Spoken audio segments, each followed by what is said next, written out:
This is Sirach 32:17.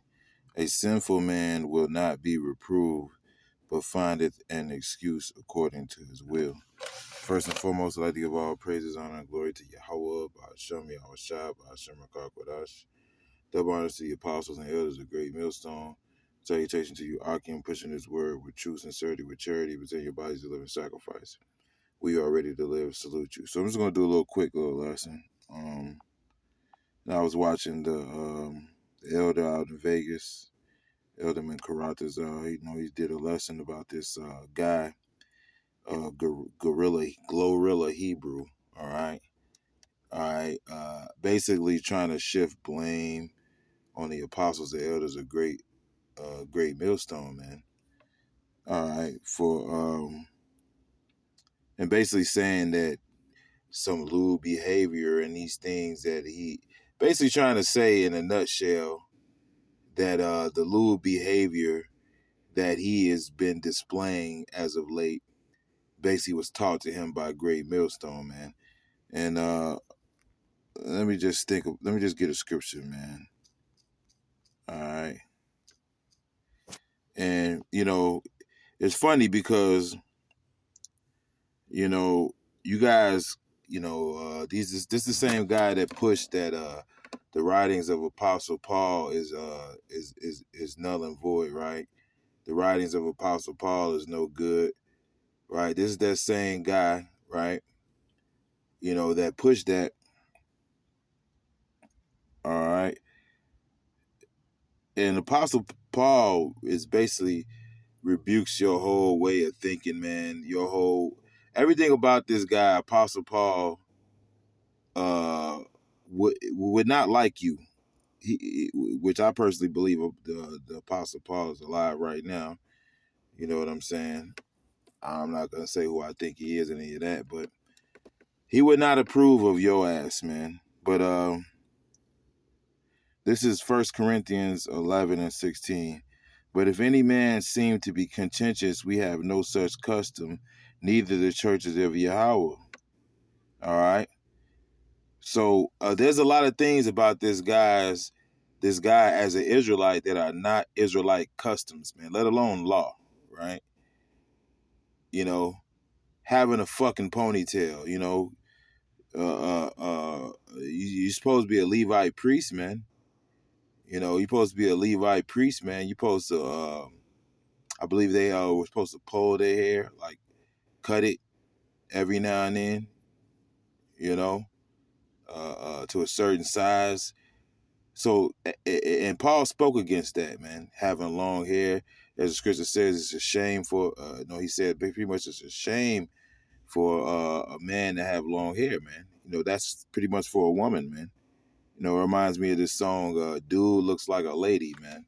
Dude looks like a lady. All right.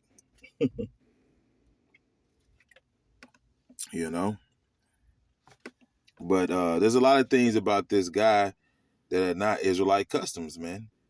Disobeying your elders, being disrespectful to your elders, man. All right. Scripture says, honor thy mother and thy father. It says, scripture teaches to rise for the hoary head, man. All right. Our customs teach us respect for elder men, man. That are in this truth. Even though we were, that we rebuke the teachings of Nate, man.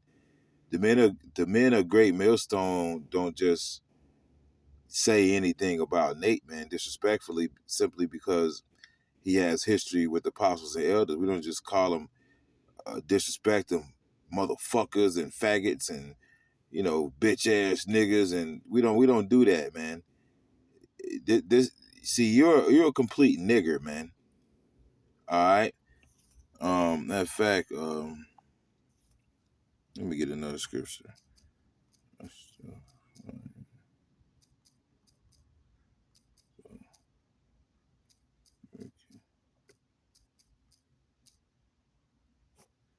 Right.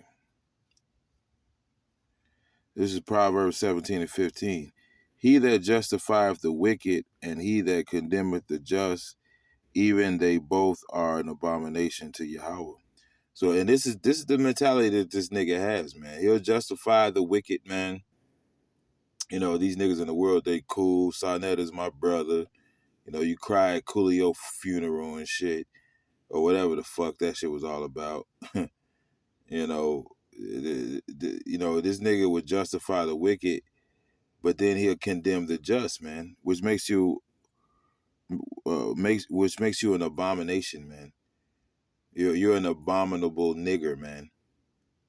All right, this guy got caught up for doing a bunch of foul fuckery, things that as the scripture says, that are ashamed to even talk about, man. You know, we don't even like bringing up the shit you get into, nigga, and then you have the nerve to try to turn this on us, on the apostles and elders on down, man, because you're a lewd fellow of the baser sort. The Lord's gonna meet grind this punk ass nigga by his ponytail, man. You fucking bitch.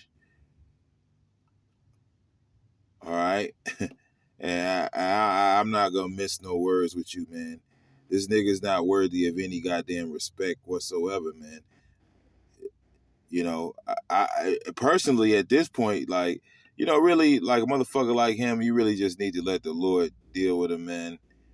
You know, but it's shit like this that really make you want to put hands on motherfuckers, man. Make you really think about that, man.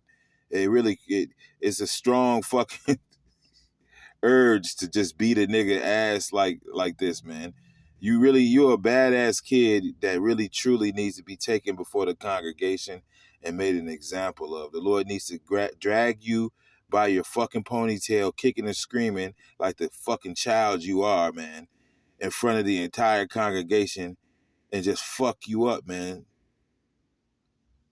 You know, because you're speaking things that you are not, and you're proving that you're one of the accusers of the brethren, man. And as the scripture says, the accuser of the brethren is about to be cast down, man. These accusations are not going to fucking fly. They're not going to hold up, man.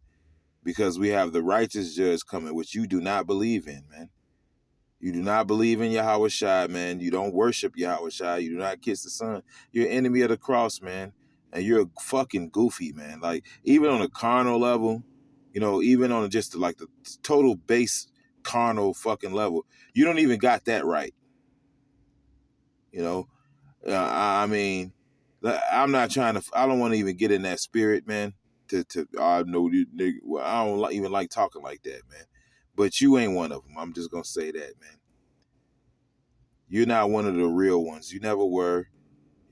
You know, I know you're not. I'll say that. I ain't gonna say where I'm from and who I know and how I know it, nigga. Who gives a fuck about any of that, man? You're a bitch, man. And the scripture says, pride is hateful before Yahweh Ba'Shem Yahushua, man. All right? And by both do one commit iniquity, man. All right? Matter of fact, you know, let me get this particular scripture. Because this is exactly what you're abomination. You're an abomination. And you're pouring out abomination, man. All right? And you're proud, man. But this is Sirach 10 and 13. For pride is the beginning of sin, and he that hath it shall pour out abomination, man. That's why you're vomited. It's like you're vomiting all over the fucking place, man. And staggering like a drunk motherfucker, man. All right, Sirach 10 and 13. For pride is the beginning of sin, and he that have it shall pour out abomination. And therefore Yahweh brought upon them strange calamities and overthrew them utterly. All right.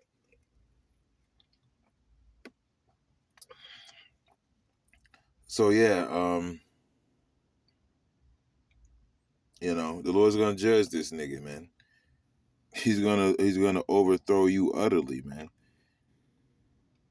You know, in his public humiliation, man. You know, it really ain't shit to this guy, because you know, a bitch ass nigga like him, he'll take any fame, man.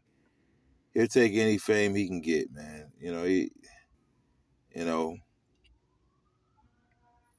motherfuckers like him, he's really proven that the Lord really just needs to deal with you, man. The Lord needs to just deal with you, bro. You're a fucking reprobate, man. And here you are trying to lay blame on the righteous, man, because you're a fucking weirdo, man. You're overcome by spirits, man. So you want to try to put it on the elect, man. The Lord's gonna fuck you up, you fucking piece of shit, man. That's my little 2 cents on the situation. And Shalom.